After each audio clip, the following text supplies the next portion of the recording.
నారా చంద్రబాబు నాయుడు అనే నేను శాసనం ద్వారా నిర్మితమైన భారత రాజ్యాంగం పట్ల నిజమైన విశ్వాసం, విధేయత చూపుతానని, భారతదేశ సార్వభౌమాధికారాన్ని, సమగ్రతను కాపాడుతానని ఆంధ్రప్రదేశ్ రాష్ట్ర ముఖ్యమంత్రిగా నా కర్తవ్యాలను శ్రద్ధతో, అంతఃకరణ శుద్ధితో నిర్వహిస్తానని, భయం గాని, పక్షపాతం గాని,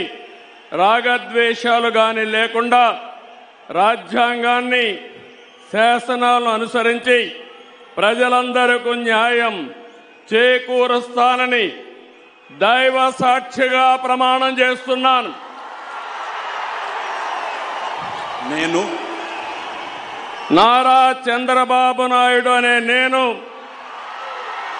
ఆంధ్రప్రదేశ్ రాష్ట్ర ముఖ్యమంత్రిగా నా పరిశీలనకు వచ్చిన లేదా నాకు తెలియవచ్చిన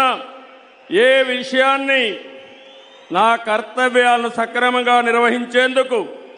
అవసరమైన మేరకు తప్ప ప్రత్యక్షంగా గాని పరోక్షంగా గాని ఏ వ్యక్తికి లేదా వ్యక్తులకు తెలియపరచనని లేదా వెల్లడించని దైవ సాక్షిగా ప్రమాణం చేస్తున్నాను.